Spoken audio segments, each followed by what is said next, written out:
दोस्तों नमस्कार। 18 अक्टूबर सन 2023 बुधवार। Colonel Ajay CEO Ajay astro money group first global astro finance digital channel से आपसे मुखातिब होता हूं। दोस्तों, इंडियन सिस्टम ऑफ एनालिसिस और फंडामेंटल एनालिसिस के आधार पर जो हम आपको अग्रिम विश्लेषण देते हैं, चाहे वो मानसून हो, बरसात हो, फसल की स्थिति हो या अप और डाउनवर्ड मूवमेंट की संभावना हो, वो सत्य साबित होती हैं। दोस्तों, हमने इंडियन सिस्टम ऑफ एनालिसिस के आधार पर आपको याद होगा कि हमने आपको कहा था कि दक्षिण पश्चिम मानसून जो कि सितंबर महीने के 20 तारीख के आसपास ऑफिशियली तरीके से रील बैक होता है, यानी वापसी होती है, वो सितंबर महीने के आखिरी सप्ताह और अक्टूबर में तक जारी रहने की संभावना बन सकती है। दोस्तों, हमारे ये अग्रिम विश्लेषण कितना महत्वपूर्ण होता है उन किसानों के लिए, व्यापारियों के लिए, स्टॉकिस्टों के लिए और नीति निर्माताओं के लिए, क्योंकि मानसून की स्थिति फसलों के ऊपर बहुत महत्वपूर्ण और चुनौतीपूर्ण असर डालती है।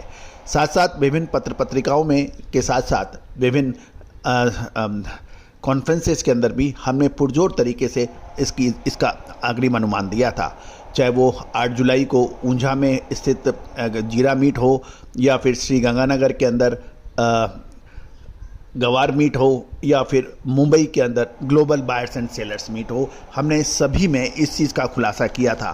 साथ साथ अपने लगभग 30 से 40 प्रोग्रामों में लगातार अपडेट और विश्लेषण देने का प्रयास किया था कि अक्टूबर महीने की बरसात फसलों के लिए काफ़ी इफ़ेक्टिव होती है। खबर निकल के आ रही है कि बारिश के बाद राजस्थान में मौसम पलट गया है। 2 दिनों से पश्चिमी राजस्थान के जिलों में ओले और बरसात होने से लगातार शहरों में दिन रात का पारा सामान्य से नीचे है और 24 घंटे में जैसलमेर में अक्टूबर का बारिश का रिकॉर्ड टूट गया है। यहाँ पर 84.2 मिलीमीटर बरसात पानी बरसा, जो कि साल 2019-75 में 162.3 मिलीमीटर के बाद में सबसे ज़्यादा है। जैसलमेर में 48 साल के बाद अक्टूबर में 24 घंटे में 84.2 मिलीमीटर की बरसात दर्ज हुई है। उसके बाद राजस्थान के फलोदी, चूरू, सीकर, पिलानी में भी शानदार बरसात होने के समाचार हैं। तापमान में भी 2 से 4 डिग्री सेल्सियस तक गिरावट आने से दिन में भी सर्दी का एहसास होने लगा है। मौसम विभाग की माने तो 24 घंटे में बारिश का अनुमान है, लेकिन तापमान 3 से 4 डिग्री सेल्सियस तक और गिरावट होने की संभावना बन सकती है। दोस्तों, ये जीत हमारी या हमारी टीम की नहीं है, ये जीत हमारे ऋषि मुनियों की है, जिन्होंने इतना कारगर और इफ़ेक्टिव सिस्टम बनाया है एनालिसिस का। लेकिन विदेशी आक्रमणकारियों के लगातार हमले से हमारा ये ज्ञान विज्ञान विच्छिन्न हो गया है और हमने पिछले 25 सालों से लगातार प्रयास किया है कि हम इस ज्ञान विज्ञान को सहेजें, अनुसंधान और इसमें लगातार रिसर्च जारी रखें। और ये चैनल बनाने का मकसद ही यही है कि हमें इस चीज़ को साबित करना है पूरे विश्व में कि भारत जगत गुरु था अपने ज्ञान विज्ञान की वजह से। इसमें किसी की मेहरबानी नहीं थी और वो ज्ञान विज्ञान के लिए हमें लगातार आगे रिसर्च करनी है। हजारों हजार इसमें दिमाग चाहिए, हजारों हजार इसके लोग चाहिए ताकि इस विद्या को आगे बढ़ाया जाए।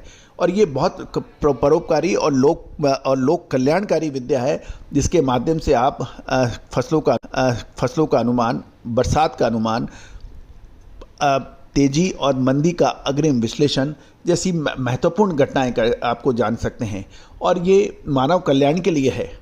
तो दोस्तों, हमारा मकसद ये आपको ये बताने का है, लगातार अपडेट करने का है कि मानसून की एक बेरुखी और मानसून की मेहरबानी किसान और व्यापारियों के लिए कितनी महत्वपूर्ण होती है।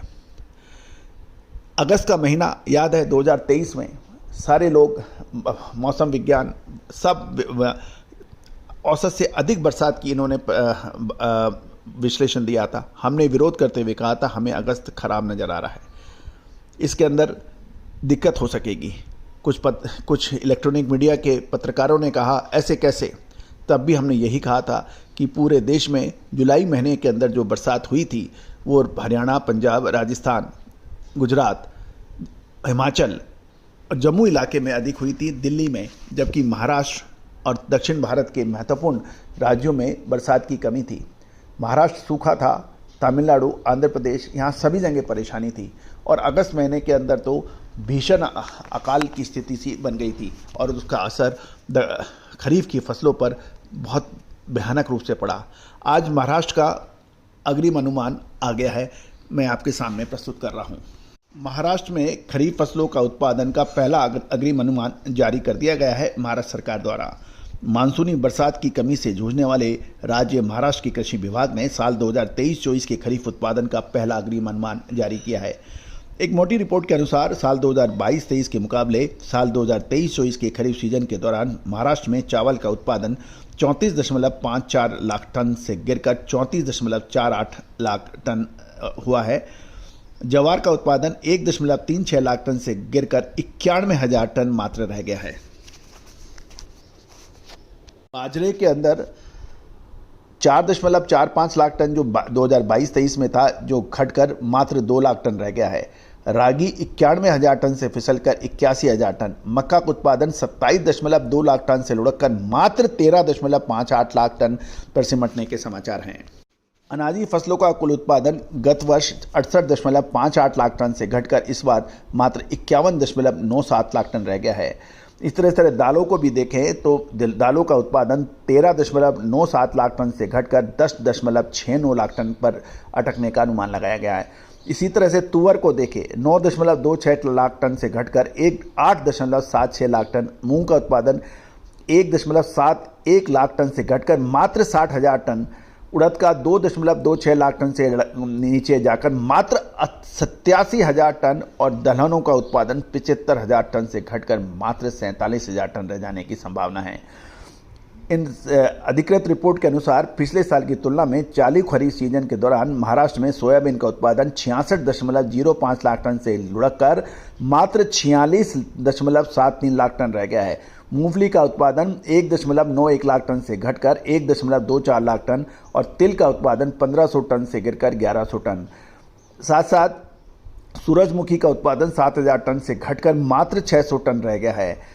दोस्तों, नकदी और व्यापारिक फसलों के इसमें बहुत ज़बरदस्त कुल मिलाकर नकदी या व्यापारिक फसलों के संदर्भ में महाराष्ट्र का गन्ना उत्पादन 2022-23 में 13.58 करोड़ टन से उड़कर 2023-24 के वर्तमान सीजन में 10.68 करोड़ टन और उत्पादन 84.13 लाख गांठ से घटकर ये कपास का है कि 75.3 लाख गांठ पर सिमट जाने का अनुमान लगाया गया है। तो खरीफ फसलों के इस उत्पादन के अनुमान से स्पष्ट संकेत मिल रहा है कि महाराष्ट्र में इस बार मौसम और मानसून की स्थिति से काफ़ी नुकसान दर्ज हुआ है। तो दोस्तों, ये महत्वपूर्ण रहेगा कि जब तक यदि आप किसी भी फसल को का अग्रिम अनुमान लगाना चाहते हैं तो उसमें आपको सभी बिंदुओं पर बराबर का नज़र रखना पड़ेगा। मानसून, पैदावार की स्थिति, फसल के कटाई के समय मानसून की स्थिति, बरसात की स्थिति, पैदावार का, तो इनका ये सबका जब विश्लेषण करते हैं तो आपके पास सटीक विश्लेषण निकल के आता है।